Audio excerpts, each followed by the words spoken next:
ಖಾಕಿ ತೊಟ್ಟ ಪೊಲೀಸರನ್ನ ಕನ್ನಡದಲ್ಲಿ ಆರಕ್ಷಕರು ಅಂತೀವಿ. ಅಂದ್ರೆ ರಕ್ಷಣೆಗೆ ಇರುವವರು ಅಂತ ಅರ್ಥ. ಆದ್ರೆ ಪೊಲೀಸರು ರಕ್ಷಕರಾಗುವ ಬದಲು ಭಕ್ಷಕರಾಗ್ತಾ ಇದ್ದಾರೆ. ಅದರಲ್ಲೂ ಹುಲಿ ಚರ್ಮ ಹಾಗೂ ಉಗುರು ಮಾರಾಟ ಮಾಡಲು ಯತ್ನಿಸಿದವರನ್ನ ಪೊಲೀಸರೇ ಕಿಡ್ನಾಪ್ ಮಾಡಿದ್ದಾರೆ. ಕೊನೆಗೇನಾಯ್ತು ನೋಡಿ. ಅರೆಸ್ಟ್ ಮಾಡೋ ಬದಲು ಕಿಡ್ನಾಪ್ ಮಾಡಿದ ಖಾಕಿ ಟೀಮ್. ಗನ್ ಪಾಯಿಂಟ್ನಲ್ಲಿ 40 ಲಕ್ಷ ಲಂಚಕ್ಕೆ ಖಾಕಿ ಡಿಮಾಂಡ್. ಪೊಲೀಸ್ ಇಲಾಖೆ ಅಂದ್ರೆ ಕಾನೂನು ರಕ್ಷಣೆ ಮಾಡುವ ಅಧಿಕಾರ ಇರುವ ಸಂಸ್ಥೆ. ಸರ್ಕಾರ ರೂಪಿಸಿದ ಕಾನೂನು ಉಲ್ಲಂಘನೆ ಮಾಡಿದ್ರೆ ಕಾನೂನು ಮೂಲಕ ಶಿಕ್ಷೆ ಕೊಡಿಸುವುದು ಅವರ ಕರ್ತವ್ಯ.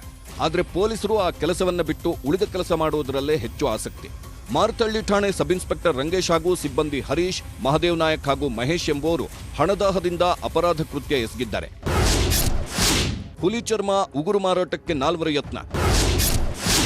ಪೊಲೀಸರ ಮೇಲೆ ಎಫ್ಐಆರ್ ದಾಖಲು, 3 ಎಸ್ಕೇಪ್. ಮಾರ್ಚ್ 18ರಂದು ಬಾಗ್ಲೂರು ಬಳಿ ಹುಲಿ ಚರ್ಮ ಹಾಗೂ ಉಗುರು ಮಾರಾಟಕ್ಕೆ ಯತ್ನಿಸುತ್ತಿದ್ದಾರೆ ಅನ್ನೋ ಮಾಹಿತಿ ಸಿಕ್ಕಿತ್ತು.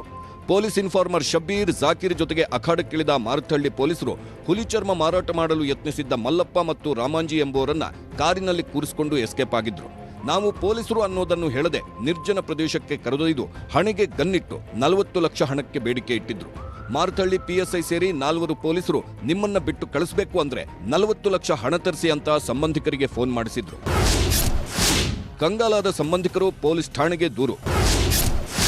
ಪೊಲೀಸರನ್ನೇ ಬಂಧಿಸುವಂತೆ ಕಮಿಷನರ್ ಆರ್ಡರ್.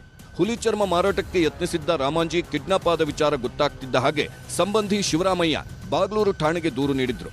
ತನಿಖೆ ಆರಂಭಿಸಿದ ಬಾಗ್ಲೂರು ಪೊಲೀಸರಿಗೆ ಮಾರತಹಳ್ಳಿ ಪಿಎಸ್ಐ ರಂಗೇಶ್ ಸೇರಿದಂತೆ 4 ಪೊಲೀಸರ ದುಷ್ಕೃತ್ಯದ ಬಗ್ಗೆ ಮಾಹಿತಿ ಸಿಕ್ಕಿತ್ತು. ಹಿರಿಯ ಅಧಿಕಾರಿಗಳ ಗಮನಕ್ಕೆ ತಂದ ಬಳಿಕ ಖಾಕಿ ಆರೋಪಿಗಳಿಗಾಗಿ ಪೊಲೀಸರು ಹುಡುಕಾಟ ನಡೆಸಿದ್ರು. ಓರ್ವ ಪೊಲೀಸ್ ಸಿಬ್ಬಂದಿ ಹರೀಶ್ ಸಹಿತ ಇನ್ಫಾರ್ಮರ್ ಇಬ್ಬರು ಸೇರಿ 3ರನ್ನ ಬಾಗ್ಲೂರು ಪೊಲೀಸರು ಬಂಧಿಸಿದ್ದಾರೆ. ಪೊಲೀಸ್ ಸಿಬ್ಬಂದಿ ವಿರುದ್ಧ ಕ್ರಿಮಿನಲ್ ತನಿಖೆ ಜೊತೆಗೆ ಇಲಾಖಾ ತನಿಖೆಯೂ ಆರಂಭವಾಗಿದೆ. ಇದರಲ್ಲಿ ಇಲ್ಲಿವರೆಗೆ 3 ಜನ ಬಂಧನ ಆಗಿದ್ದಂಗೆ ನಮಗೆ ಡಿಸಿಪಿ ಅವರು ಹೇಳಿದ್ದಾರೆ. ಬಾಗ್ಲೂರು ಠಾಣೆಯಲ್ಲಿ ಒಬ್ಬರು ಕಿಡ್ನಾಪಿಂಗ್ ಪ್ರಕರಣ ದಾಖಲಾಗಿರುತ್ತದೆ. ಆ ತನಿಖಾ ಸಮಯದಲ್ಲಿ ಈ ವ್ಯಕ್ತಿಯನ್ನು ಮಾರತಹಳ್ಳಿ ಠಾಣೆಯ ಹತ್ತಿರ ಎಲ್ಲೋ ಬಚ್ಚಿಟ್ಟಿದ್ದಾರಂತ ತನಿಖೆಯನ್ನು ಮುಂದುವರಿಸಿದಾಗ ಇದರಲ್ಲಿ ನಮ್ಮ ಒಬ್ಬ PSI ಮತ್ತು ಕೆಲವು ಸಿಬ್ಬಂದಿ ಜನ ಸೇರಿಕೊಂಡು ಈ ಪ್ರಕರಣದಲ್ಲಿ ಅವರನ್ನು ಎತ್ಕೊಂಡು ಹೋಗಿದ್ದಾರಂತ ನಮಗೆ ತನಿಖೆಯಲ್ಲಿ ದೃಢಪಟ್ಟಿರ್ತದೆ. ಅದರಂತೆ ತನಿಖೆಯನ್ನು ಮುಂದುವರಿಸಿದ್ದಾರೆ. ಈಗ PSI ತಪ್ಪಿಸಿಕೊಂಡು ಫರಾರಿಯಲ್ಲಿದ್ದಾರೆ. ಅವ್ರಿಗೋಸ್ಕರ ಹುಡುಕಾಟ ನಡೀತಾ ಇದೆ. ಮಾರತಹಳ್ಳಿ PSI ರಂಗೇಶ್, ಪೇದೆಗಳಾದ ಮಹದೇವ್ ನಾಯಕ್ ಹಾಗೂ ಮಹೇಶ್ ಕುಟುಂಬ ಸಮೇತ ಮನೆಗಳಿಗೆ ಬೀಗ ಹಾಕಿ ಎಸ್ಕೇಪ್ ಆಗಿದ್ದಾರೆ. ಇಷ್ಟು ಜನರು ಅಷ್ಟೇ ಅಲ್ಲ, ಮತ್ತಷ್ಟು ಜನರು ಕೇಸ್ನಲ್ಲಿ ಭಾಗಿದಾರರು ಎನ್ನುವ ಮಾತುಗಳು ಕೇಳಿಬಂದಿವೆ. ಆರಕ್ಷಕರು ರಕ್ಷಣೆ ಮಾಡದೆ ದರೋಡೆಗೆ ಇಳಿದಿದ್ದಾರೆ ಅನ್ನೋದು ಸಾಬೀತಾದಂತಾಗಿದೆ.